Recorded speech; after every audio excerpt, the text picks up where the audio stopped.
Buenas, buenas, mi gente. Bienvenidos. Welcome to Hablamos Spanglish. I am your host, Ana Carolina Salazar, and today get ready to be blown away. Our guest, none other than Peter Estévez, a thought leader, entrepreneur, and a major player in Mexico's energy sector. Born in the heart of Mexico City, Peter made the leap to the U.S. at the age of 10, sharing a two-bedroom home with a dozen siblings. His journey, unbelievable. Today, Peter isn't just a success story. He is a philanthropic dynamo and a passionate advocate for mental health. He is also the mastermind behind Excelente and Latin Talks. Así que hold on to your hats because Peter's 5-pillar to an abundant life is a game changer. Plus, he is the captivating voice behind the top-rated Peter Estévez show. But here's the kicker.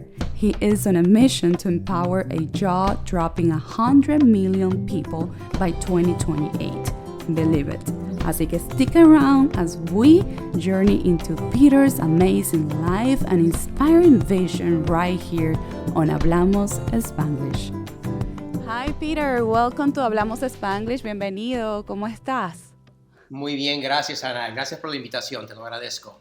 No, thank you so much for saying yes. I'm super excited to have you here as a guest and learn about you and your journey, from growing in Mexico and coming here to the U.S. So let's start with that. Let's start with your journey. How was the first years when you came to the U.S.? Well, obviously, it's been a long time since that happened. And I was actually 10 years old when I migrated to the United States. I migrated with my parents, mom and dad, and 6 brothers and 6 sisters. There was 15 of us. We lived in a 2-bedroom, 1-bath frame home, and we moved to the city of San Antonio here in Texas, which at the time was a very, very small town. There was 300,000 people. Today, San Antonio is 4 million plus when you include the metro area. So it's grown a lot over the years. But it was very difficult. It was very difficult because we were definitely not the Brady Bunch family. We didn't speak English. San Antonio at the time was not much like Florida, Miami, or some of those areas where there's a heavy concentration of Latinos, but the prominent language there is Spanish. In San Antonio, the prominent language was English. And I'm talking at a time where there was still a lot of discrimination, where many school teachers did not allow Spanish to be spoken in the classroom, where San Antonio at the time was a big military town. It had about 9 military bases. So even the Latino Americans that lived in the community were very patriotic, and most of them did not speak Spanish because they had come from an era, from a generation that had been shunned by society. So therefore, Spanish had been punishable, and many of them had abandoned their heritage. So imagine me as a 10-year-old boy that only knew how to speak Spanish, that my parents only spoke Spanish, that my 12 siblings only spoke Spanish, and that after I went to school, I came back home and I was back in the environment that my mom had created for herself to be comfortable, and I was watching Spanish television and listening to Spanish radio and speaking Spanish to us. And yet we had the conflict of going back to school and not being able to speak our native language. So it was a very difficult time. We were discriminated a lot against. We lived in a corner house, and often our home was graffiti with "Wetbacks go back home," "Mojados regresen a su país," that kind of stuff. It was a difficult time. It was not a pleasant. The first couple of years were not very pleasant. So, was there, we're talking about a difficult situation, and I lived through that. I came when I was 15. I didn't know any English. I had just lost my mom when I came to the United States. So I completely understand, what you, went through.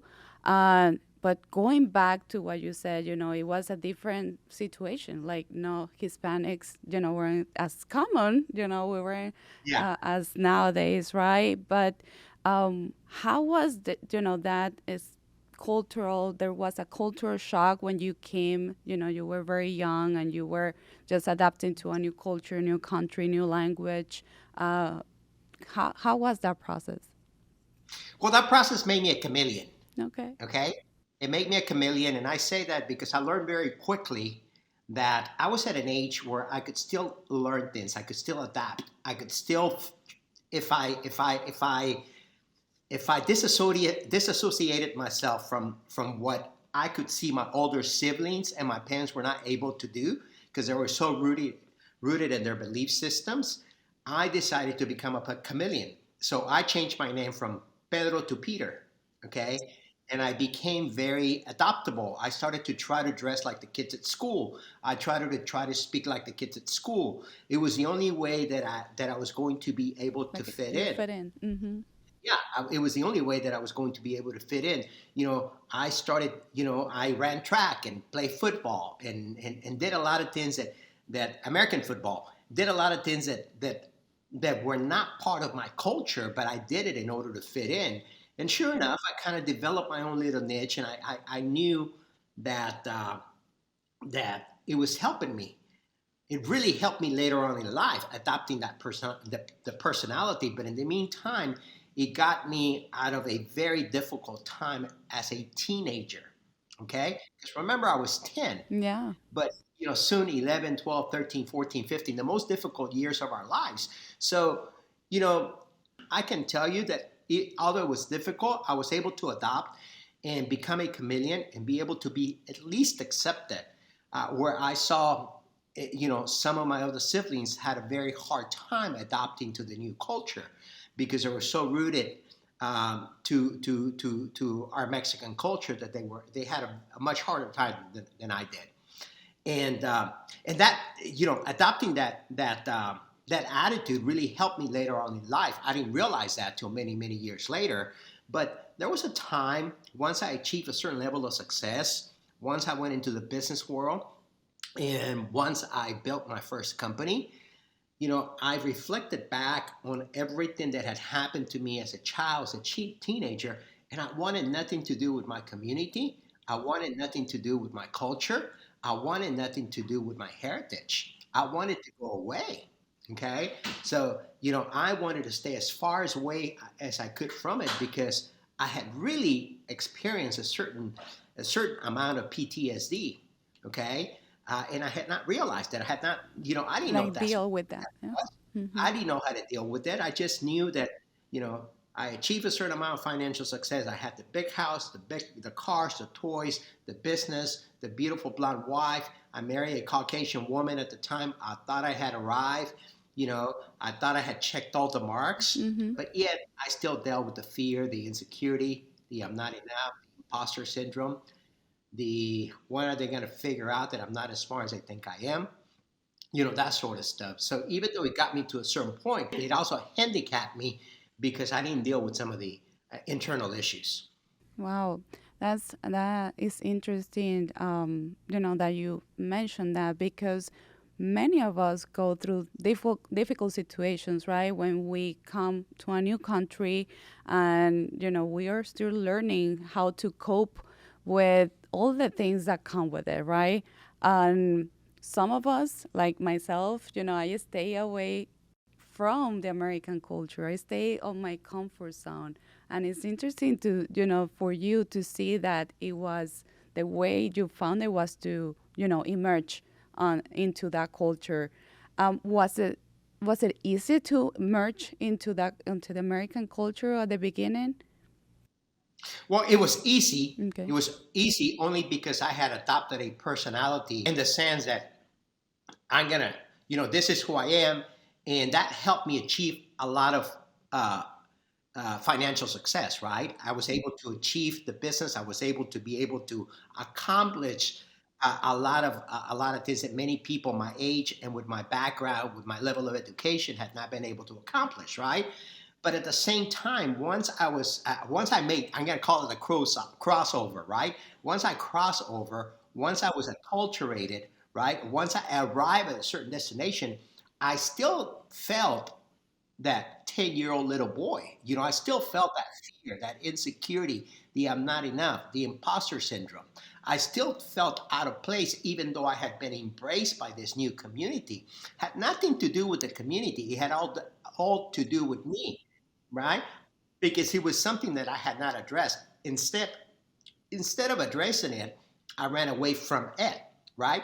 See, my exit to feeling the way that I felt was achieving financial success, getting the material possessions, and then numbing my feelings, my emotions, my insecurities, okay, with alcohol, with women, with toys, with cars, with power, with shoes, with suits, with something that would change the way that I felt. But I was not addressing the inner self. I was not addressing the physical, the mental, the emotional, the spiritual.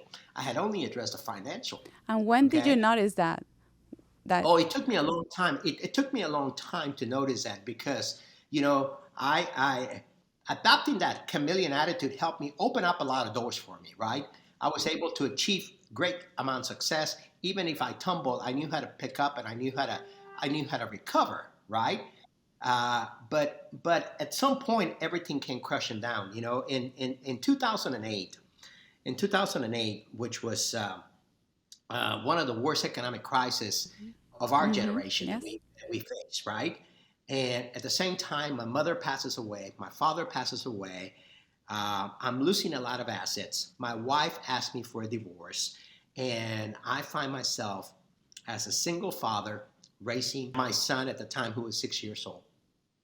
And when I realized that the damage that the divorce and the separation between my ex-wife, his mother, and I had, how much it had affected my son, it really brought me to my knees. Okay, and it really gave me an opportunity to start in doing deeper work into myself, to really acknowledging that I had been running away from that 10-year-old wounded little boy, and all I had chased was the success to get out of poverty, but my thinking, okay, my way for behavior, the way I reacted, the way I acted, I was still a broken little boy at the age of 30 something years old.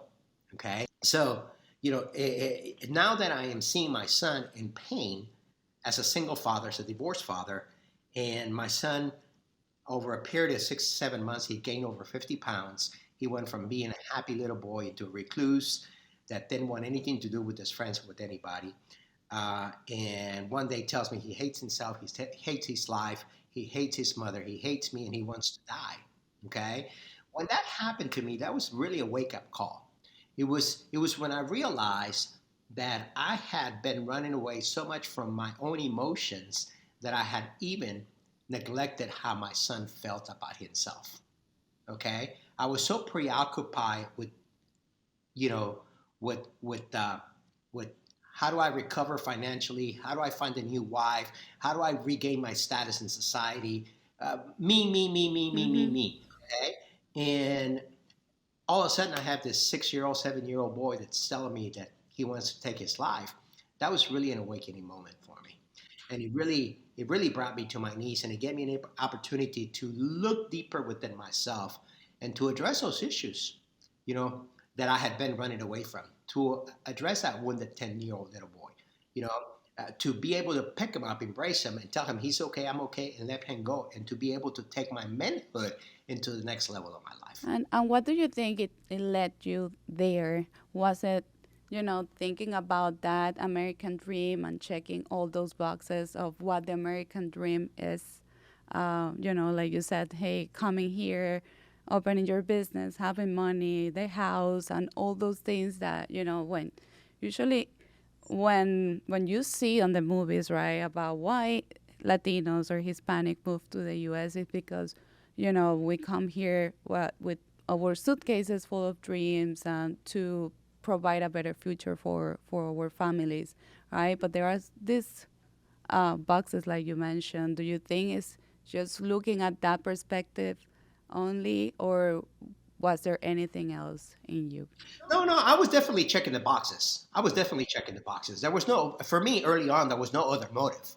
There was no other motive. I couldn't see because I had been so traumatized as a child by the circumstances of what I went through, not only outside of our home, but even within outside our home. Okay, I'm one of 13 children. My mother had a sixth grade education. My father had a third grade education. Okay, so for all practical purposes, both of my parents were illiterate. Okay, so statistically, I was destined to repeat that cycle. So there was a lot of dysfunction in the house, and I correlated that very early on. My father was a hard worker. And he was a good man. He was a dysfunctional good man. Okay, he was a good person, and he could only give me what he had received, what he had within him. He couldn't give me any more than that. As a young boy, I didn't understand that. Okay, as a young adult, I still didn't understand that, and I carry a certain amount of resentment against my parents because I saw them as parents, not as people. Okay? So I had to shift that mindset to see them as people instead of parents to be able to understand that they were not responsible for what happened to me. They were just the vehicle that brought me here. Okay? Maybe they were responsible for the first 18 years of my life, but after year 18, I have to take over. I have to take full responsibility for my actions and behaviors and the outcome. Okay? So to your point, I had checked all the boxes. Yeah. The only box that I had not checked was me. Mm-hmm. Mm-hmm. Okay? I was busy checking the external boxes, but not the internal me. Okay? And I realized that the only thing that I had focused on was money. Well, that had solved it. But now that I was in this situation, money could not solve the way my son was feeling. Okay? Money could not get me my wife back. Money could not get me my parents back. None of that. Okay? So I needed to look at me. So I, after becoming immersed, after Googling, okay, after Googling on the computer, how do I become a better person? Mm-hmm. And coming up with Mind Valley, that is a personal development platform, I became a student of personal development. I became a student of personal growth. I became a student of emotional intelligence. And I realized at that point that I had very little. Okay, that I had very little emotional intelligence, and that was the areas of my life that had been unattended. Because most of us, regardless where you come from, the majority of immigrants, first generation immigrants, we come from the same pedigree. Okay, we come from the same pedigree. We don't leave our country because we're doing fine. Mm-hmm, okay, exactly. We leave our country because we're looking for another opportunities that we cannot find in our country and our communities. Correct. Okay, yes. And the majority of the immigrants, first generation, second generation immigrants that come here, we come from parents that don't have an educational pedigree. They're not educated parents. They're not doctors. They're not lawyers. They're not, there's very few exceptions, okay?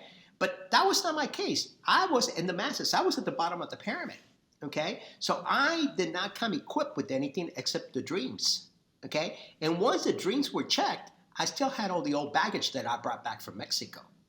And that was the part that I needed to clean up. So how did you change that perspective? Because now we are talking with the founder of Latin Talks.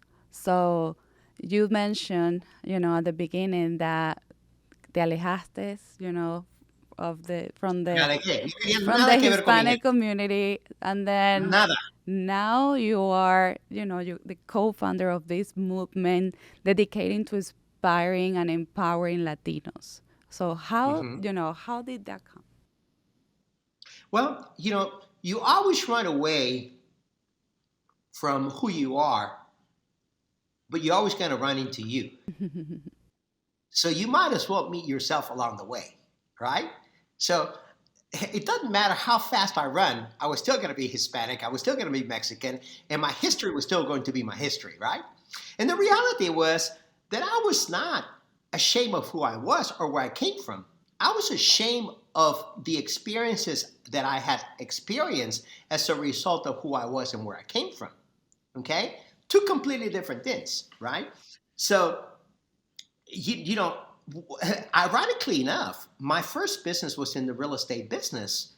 And my first business that made me a millionaire for the first time was primarily in the Latino community. We were the largest provider of affordable housing for the Latino community in South Texas. We had the largest independently owned real estate company, development company, and construction company in South Texas.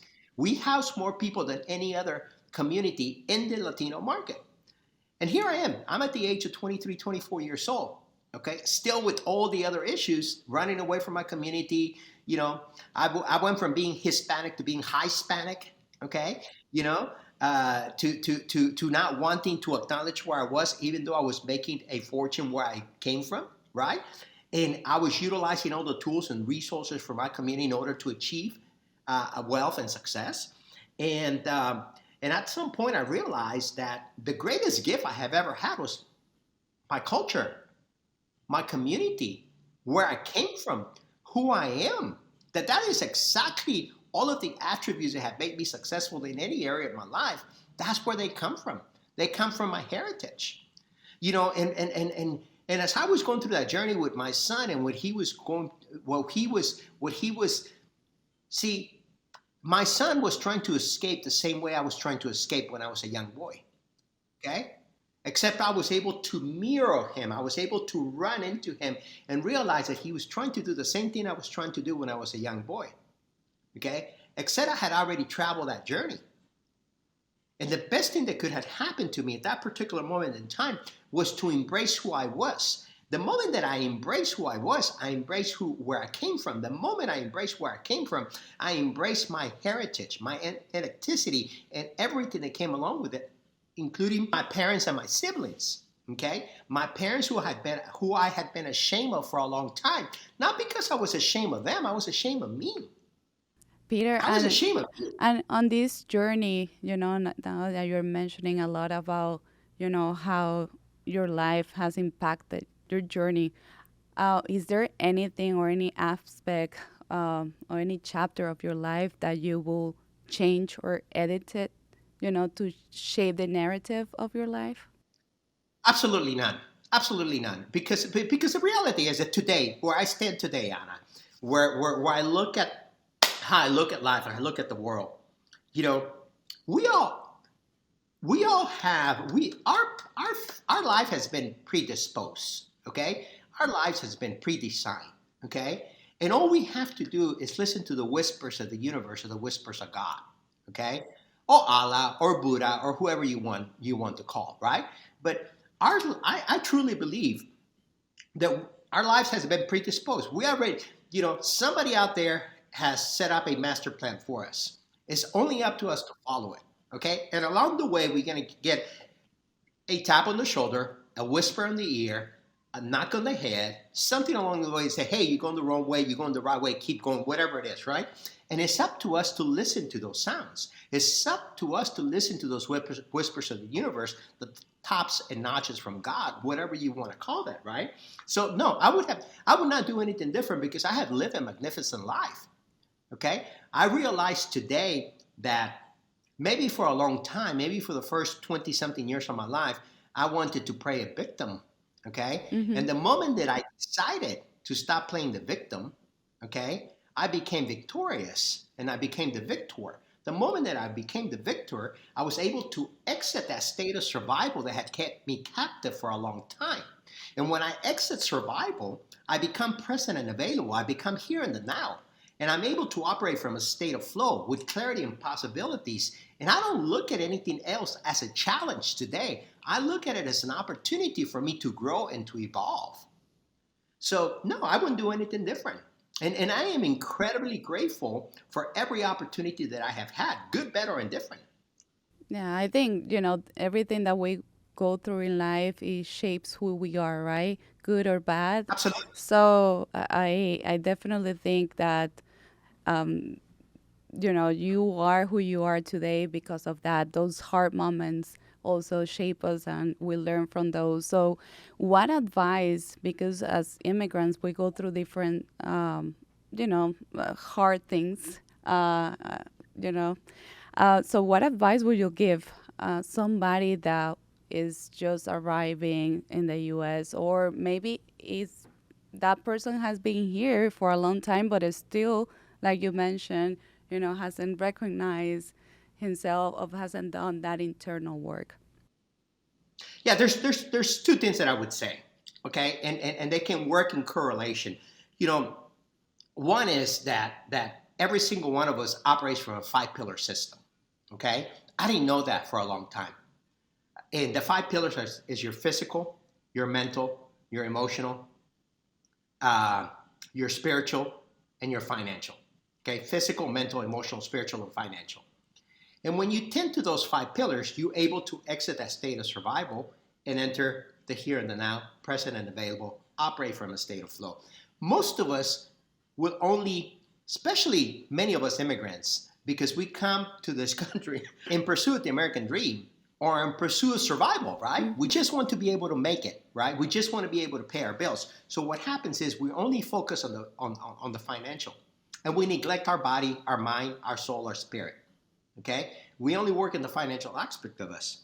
So we become as slaves to our financial needs, and we don't take care of anything else. So we're not growing, we're not evolving, we're not immersing ourselves in the new culture. So the first advice I would say is meet whatever that need is, but realize that you have four other needs that you need to take care of, right? And the easiest way of being able to advance in the world is to be able to immerse yourself in the American dream. It's not the Mexican dream, it's not the Cuban dream, it's not the Panamanian dream, it's not the Venezuelan dream, it's not the Colombian dream, it's the American dream. And if we want to realize the American dream, we need to immerse in the American culture.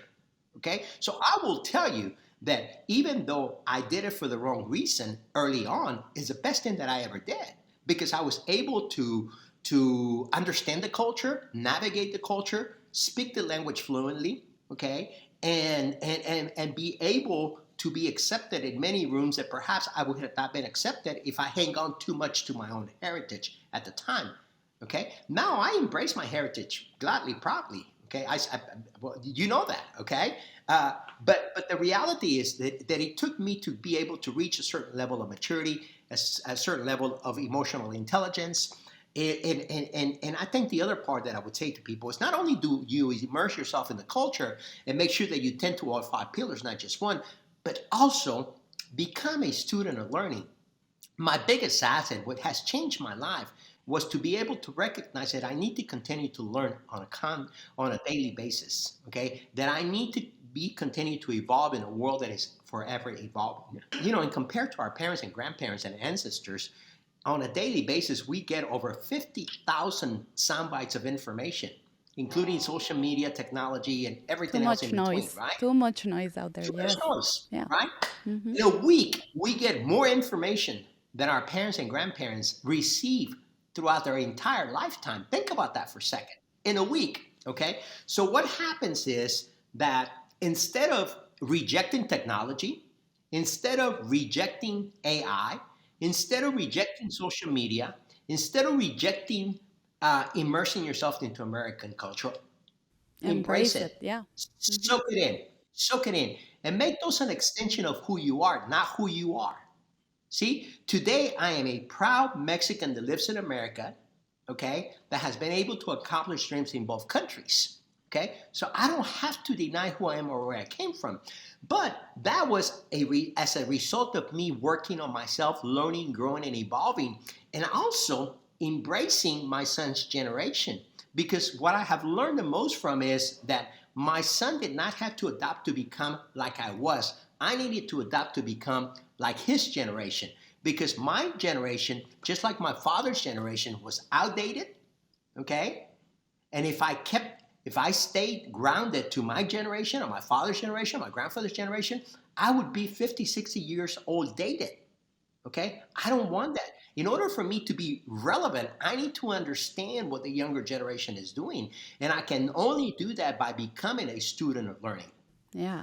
And Peter, what changed when you work in your inner self, internally? What changed in Well, you? then, a lot of things change. A lot Mm-hmm. of things change. First of all, for a long time, Anna, I was faking it, right? I was faking it because I became a chameleon and I knew how to adopt. But that's all I did. I knew how to adopt. It was a show. It was a facade. Okay, there was not a lot of substance in there. Okay, because I have only focused on making money, and I learned how to master that and worked on it and did it and did it and did it. Okay. But when that was gone, I was left with myself. When I was faced with my son's circumstances and the way he was feeling, and I became a student of personal growth and personal development, I became very involved in learning how our mind works, learning how we think, learning how we feel, learning how we change, learning how we grow. So I started attending a lot of different personal development events, from Tony Robbins to Robin Sharma, Lisa Nichols, Les Brown, Michael Beckwith, Jim Quick, John Assaraf, Stephen Kotler, you name it. But have you noticed something? About all those names, I have not named a single Latino. Not a single Latino have I named. So I would go to all these conferences, and when I was sitting there in the conference, okay, I would look around the rooms and I would look on the stage, and I was looking for someone that looked like me. I was looking for someone that spoke like me. I was looking for someone that came from where I came from. I was looking for someone that I could identify with. Exactly. Okay? That relatable. Somewhat relatable, right? Because even though I was learning a lot and I'm incredibly grateful, there was still a missing link. There was something missing, right? And all of a sudden it dawned on me that the reason I had been running away from myself for a long time was because there was no leaders that I could look up to in my community. There was no one in my community that I wanted to be like. There was no one in my community that could give me hope, because everybody was in a hopeless state of mind.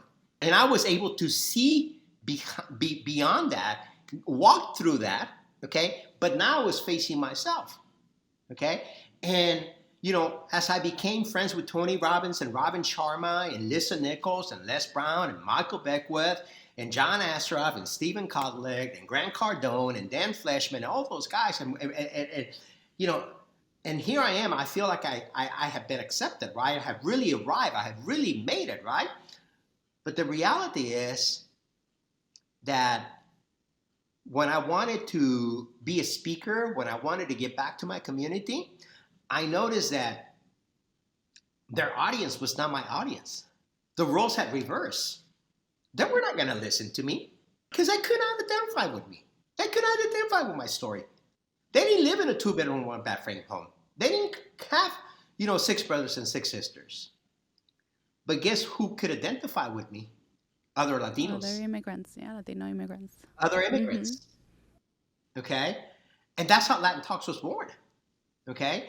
It was only for me to be able to embrace me. Your story, yes. Mm-hmm. My story, my culture, without living in it. Without living in it, okay? Because what happens a lot of times, Anna, we share our story, but we share our story as a victim, right? We're living in our story. Okay? A victim story does not inspire. A victorious story inspires.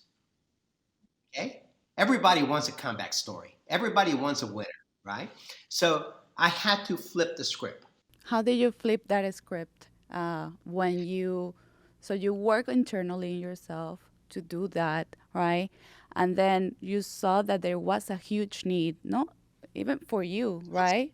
Because you wanted to tell your story, but the only way and your audience in order to inspire was, to change the audience. So when did you decide to do that? 3 years ago. 3 years ago. Okay. Yeah, 3 years ago we did a big event, and then after the event, and then I started getting speaking engagement, speaking commitments, and then we were right in the midst of COVID, and I remember I had a call from Greg Reed. I don't know if you know who Greg Reed is. He's with the Napoleon Hill Foundation. He's a motivational speaker. He's an author. He's a bigger than life personality, and this was right in the midst of COVID, so everybody was scrambling what they were going to do. People in the personal development space, right? And I was not in the personal development space, but I was of the personal development space, if that makes any sense. I had been to so many events, and my podcast at the time was, I had all these people on my podcast. I was a known entity, and so they started asking me, what do you think we should do? What do you think we should do? And there was something that really stuck out to me, and that was that in the personal development space, in the United States, there's approximately the market share of that space is about 250 to 300,000 people. Okay, those are the people that continuously go to different events. Okay, but there's thousands of speakers, right? So when you look at that, the market share is real small. If you're having multiple events a year, and when Greg Reed told me that statistic, it really blew my mind. And it's really when it opened my eyes and said, why am I fighting in a crowded field to be heard, to share my story? When number one, the only people that I can really impact is with people that can relate to my story, right? So why not share my story with a community that is going to embrace me? And of course, the rest is history. Of course. So now that we are talking about Latin talks, can you share with the audience, what is it about? We already know what motivated you to start, which is an incredible story. So what is Latin talks about? Sure. Latin Talks, think of it as TED Talks for the Latino community. Okay. So Latin Talks is a traveling series of talks and conversations where we actually invite local Latin leaders in each city to share the answers and solutions to challenges and adversities that one face. So what we do is this year we did Austin, San Antonio, Houston, Dallas, El Paso, New York, Chicago, Los Angeles, Las Vegas, Atlanta, and Miami. Okay, so we did 11 cities this year. Next year we're going to do, I think, 24 or 30 cities. I'm not sure. I know 24 for sure. But what we do is we invite people in their local community, local Latin leaders, local people that have achieved a certain amount of success, that have overcome certain challenges and certain adversities, and we ask them to share their story in a storytelling format. Okay, in an inspiring storytelling format where the audience can have three takeaways. When if they go home and they think about Anna's story, and they say, well, Anna, when she first got to America and she faced a situation, she did this. Oh, I can do that. Okay, so we want each story to have three takeaways. Okay, our format is 13 to 18 minutes, no more than 18 minutes. Okay, the speakers only come to speak; they don't promote or sell off the stage. We don't charge for the events. The events are completely free. After all the 10 to 12 speakers that we have in each event, we have a panel discussion where we dig deeper into the conversation of each one of the speakers, where we talk in more profound terms as to what they experienced and the change that took place within them, okay, and how it's impacted them, their lives, and their communities. And then we go into a Q&A from the audience. And I can tell you it's a powerful format. It's been incredibly successful. And I'm really proud that this year we impacted over 10,000 families. And, and what happens is when people share their story, what we learn is that the people in the audience, we are giving them permission to share theirs. And they can see their story in your story. Okay? Because I go back to what I said at the beginning. I was looking for people that looked like me, that spoke like me, that came from where I came from. Okay? And the reality is that, we used to say there was 3 degrees of separation, right? We used to say, well, there's 3 degrees in separation. The reality is in today's world, we really kind of walk shoulder to shoulder. So our stories are very, very common. Okay? There may be a notch and a pinch of separation from our stories, but there's a lot of similarities. Okay? And what happens is that in the Latino community, we have carried on so many burdens for a long time from our ancestors because unlike other advanced communities, we don't do any personal development work. We don't do any personal growth work. We don't do any emotional intelligence Yeah, that's work. a We taboo. just, It's a taboo it's a now, taboo, right? yeah, in our Absolutely. culture. Yeah, we don't talk about mental health or anything. Yeah. Yeah. So we don't do any of that kind of work, right? So we sit on that and we believe that that's something that is wrong with us. But when we hear somebody share their story and realize that they went through the same thing and they overcame it, it's no longer about us. Okay? We see hope in someone else, right? And when we see hope in someone else and you hear 12 or 13 stories in one room, then you realize that there's a common thread. What is a common thread? The culture. Okay? So the issue is no longer about me or about you or about Maria or Jose. The issue is a generational belief system that is outdated, that has not been downloaded and uploaded with the new program. Okay? And our goal is to be that vehicle, that software that helps you upload a new belief system. And there is a huge need in our community for that. And I thank you for creating that Latin talks. I think, like you know, that this is why Hablamos Spanglish exists. It's storytelling can change somebody's life, you know, and by having you here, telling your story and talking about all these amazing initiatives that you have, like Latin Talks and even your podcast, right? Where your podcast has been so successful, and I wanted you to talk a little bit about that too, because I know it has inspired many, many people. But yeah, the power of a storytelling is huge. My journey has been incredible. And of course, I started the podcast very early on in as part of my healing process. Okay. Because if you go to the beginning of my podcast, in my podcast, I talk about addiction and recovery and mental health. Okay. And I've been sober 23 years. Okay. Um, I had an alcohol problem or have an alcohol problem that that tormented me for many many years because that was my way of escaping. That's how I escape, running away from me, right? And 23 years ago or so, when my son was 6 months old, I stopped drinking because I never wanted him to experience or watch me or see me in a way that I wouldn't want him to see me, right? So my journey to recovery and to sobriety started there. So my podcast started like that.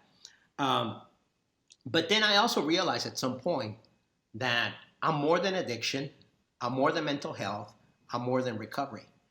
I'm a father, I'm an entrepreneur, I'm an author, I'm a philanthropist, I am a businessman, um, I've been a husband, I'm a brother, I'm a son, okay? So I'm whole and complete. So I don't want to be put in a box. I'm not just part of this or part of that. I'm whole and complete. And when I felt whole and complete, that's when I started reaching out to people like Dean Graciosi and Grant Cardone and John Asseroff and Greg Reed and Lisa Nichols and all the other incredible, Stephen Kotler and all the other incredible motivational speakers from across the world, and invited them into my podcast because I wanted the community to see that I can talk about alcohol, I can talk about drugs, I can talk about sexual abuse, I can talk about mental health, I can talk about real estate, I can talk about philanthropy, I can talk about any topic because I'm not in a box. I am not. Uh, I am. I am a result of where I came from, but I am not where I came from. Okay. I am. I am a product of my community, of my country, of my parents, of my heritage. But I am also a whole and complete man that is able to do more than just be placed in a box. Peter, what do you wish for our Hispanic community? And now that you're mentioning the topic of mental health, there are many things that we can continue talking about uh, that specific topic. But what do you wish for the our Hispanic community to achieve here in the U.S.? Anna, I have been a student of the Latino culture for a long time, uh, as a product of the culture. And what I have realized is that currently there's 60 plus million Latinos in the U.S. There's a Latino that turns 18 years old every 30 seconds. We are forecasted to reach 110 million Latinos by 2060. And we are the fastest growing population in the United States. We are also one of the largest consuming communities in the country. We consume an average of $2.8 trillion to the GDP each and every year. Yet we have the most impoverished community. We have zero financial literacy. Most of us do not have a financial plan. A lot of us do not know how to create wealth. And we also come from, most of us, most first generation immigrants, we come from uneducated parents. And I don't say that as with shame or any of it. I just say it because it's a reality, and it's a reality that we need to face. And we are also the youngest, the youngest community in the United States. So if we are forecasted to be 110 million people, 110 million Latinos by 2060, at an average of one Latino 13, 18 years old every 32nd, and 2 out of 4 that are born in the States are Latinos, I think one of the most important things that we can do as a community is to place a lot of emphasis on education, especially today when there's a big myth that education is worthless, that there's no value in formal education. I completely disagree with that. I disagree with it because we don't come from a culture or a pedigree of parents and grandparents and multi-generations of educated communities. We don't. Most of our countries in Mexico, South America, Central America are farming communities. They're communities that are very impoverished, that many of our immigrants do not have a formal education. We need more doctors. We need more lawyers. We need more mathematicians, scientists. Okay, we need more economists. We need more dentists. In every professional degree that you can think of, we need. Yes, of course, we need plumbers and electricians and farmers and gardeners and all that kind of stuff. Okay, but we need a balance in our community, and I think that we need to place a lot of emphasis into education. I think that a lot of the problems that we have in our household derive from the lack of education, including mental health, okay? They derive from the fact that we come from impoverished communities where we don't understand the symptoms of what somebody is going through. And I can give you a fine example. If in a Latino community, if in a Mexican household, me ven que estoy triste, me ven que estoy... que no traigo ánimo, lo primero que me dicen, ay, mijito, cómete un taquito, cómete un taquito y ahorita se te pasa. O ve y échate una fiesta y ahorita se te pasa. O tómate un tequilita y ahorita se te pasa. Okay? So you either eating, sleeping, or drinking. Okay? We need to break that myth. That is not mental health solution. Okay? That is pacifying an issue that has been pacified for many years. And the only way we can change that is through education. Now, I'm also a firm believer, Ana, that not everybody needs to go to college, but everyone needs an education. Okay? Everyone needs an education. And more importantly, I think that an education is a lifelong commitment. It's not something that ends at 5 o'clock or 6 o'clock, or when you graduate from high school, or when you graduate from college, or when you get your doctorate, or you get your MBA. No, education is constant, okay? It's personal growth, it's personal development, it's emotional intelligence. So if we want our community to move forward, we need to place a lot of emphasis on education, on personal growth, on personal development, on emotional intelligence, and on dismantling our outdated belief system, generational belief system that has been crucifying us for many, many, many years. Thank you, Peter. I appreciate you sharing that. And, you have had a remarkable life, and your story is truly, truly inspiring. And before we get to the end of this episode, I wanted to ask you a couple of questions. This is to get to know you a little bit more. And please just answer with the first thing that comes to mind, right? Sure. So first, let's start with your favorite music. Oh, Spanish music. Spanish music, which one? Which kind? Spanish music. You know what? It can be anything from Julio Iglesias to Peso Pluma. Okay. It does not matter, okay? And I'm not necessarily listening to the words, but to the rhythm of the music. The rhythm, yeah. Okay? Yeah. So I'm a romantic, okay? But I'm also a very expressive person. I'm a happy, joyous person, right? So I can listen to Julio Iglesias and feel inspired, and I can listen to Vicente Fernandez and feel inspired, and I can listen to Peso Pluma and feel inspired, and I can listen to a good corrido. I have truly embraced my culture. So it does not matter as long as it's Latin music. Okay. And a place that you would like to travel here in the US that you haven't been to. A place that I would like to travel to in the US that I have not been to. I would probably say Seattle. Okay. I've been to Seattle to the airport, okay, but had never taken in the city. And recently I saw a show on Netflix, and I can't even remember the name of the show. And they show a lot of the sites in Seattle, and it looked like a magical city. So, yeah, Seattle. Okay. And your favorite sport? Which one is your favorite sport? My favorite sport would have to be basketball. Basketball. Okay. Okay. Um, and as I mentioned, my professional career started in San Antonio, and I was a big fan of the San Antonio Spurs, and that's really when I learned to understand the game. And I used to have front row seats at the Alamo Dome. So yeah, basketball is my favorite sport. Okay. And what will be, what you will ambition, right? For our community here in the Latino community to achieve. Well, I think we're on our way, right? But I think we need more of this, Anna. And first and foremost, thank you for the opportunity. Thank you for inviting me to your show. Thank you for having me on Hablamos Spanglish. Thank you for being a leader in your community. And thank you for creating voices for Latinos, creating a megaphone where we can continue to share our stories. Because that's important. The only way that we can change uh, the course of who we are and who we become is by being heard, okay?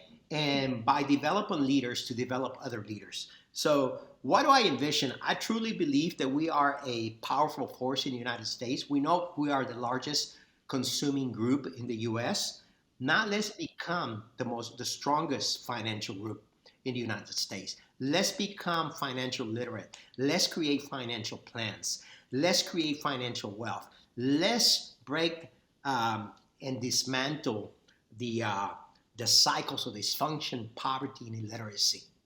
And if we can do that, we will not only take the United States to the next level, but we will take our culture, our heritage to the next level because we are the future of Yeah. America. Okay?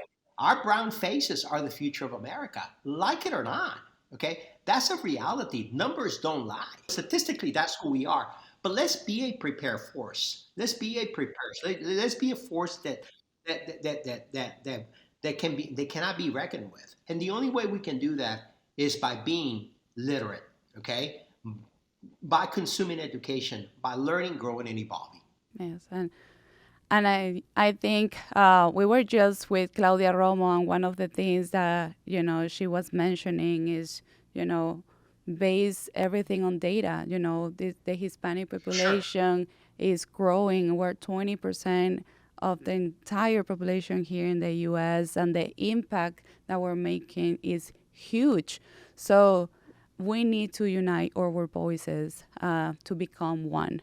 I know we have our cultural identities and our background. We have Venezuelan, Colombia, Puerto Ricans, Mexicans, but at the end of the day, here, if we unite our voices, we can, come.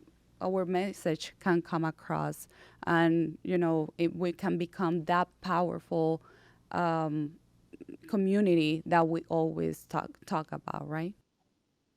Absolutely. And to your point, we are the Latino or the Hispanic community, or whatever you want to call it, because there's also an opinion about that, Mm-hmm. right? In many ways, we're very divided because there are so many different countries, and we become because of our pride. We take a lot of ownership in the country that we're from. Colombians want to be Colombians, Cubans want to be Cubans, Puerto Ricans want to be Puerto Ricans. Well, they're Americans, but still want to be Puerto Ricans. Okay, uh, and so on and so forth. But you're right. We need to become a united front. We need to stop seeing ourselves as from different countries, but as a common group that has a vested interest of our cultures at large. Thank you so much, Peter, for being here. I appreciate you taking the time, and I hope this is just the first time that you are here at Hablamos Spanglish, of many. And I hope that you come to Orlando with Latin Talks, because, there is a huge community here, Latin community here that will beneficiate a lot from this amazing program that you have created. Well, Anna, we need to talk about that because actually one of the things that we're doing, and I'm doing this right now with a group out of Puerto Rico. We're doing this with a group out of Orange County. We're doing this with a group out of Salt Lake City, and much like TEDx does it. So if you want to organize it, we'd be happy to work with you and help you put it together and let you put your signature on it. Let's do it. Let's do it. We have a great brand, so have your team reach out to me. Let's jump on a call. Let's make it happen. Sounds good. Sounds good. Yeah, we are eager to have you here, and let's do it. Let's work on that, and hopefully we can do it soon. Okay. Thank you, Ana. Thank you, Peter. It was a pleasure to have you. Mucho gusto, muchísimas gracias. Un Y abrazo, mucho éxito. muchas gracias. Muchísimas gracias, mi gente. Thank you so much for joining us on this incredible journey of Hablamos Spanglish. It is a pleasure for me to explore the diverse stories and experiences within our vibrant Hispanic community. I hope that you have found inspiration, connection, and a deeper appreciation for our culture and heritage. Remember, our stories are what unite us and what make us stronger. Stay tuned for more captivating episodes in the future, and don't forget to follow us on social media and share your thoughts with us. Hasta pronto.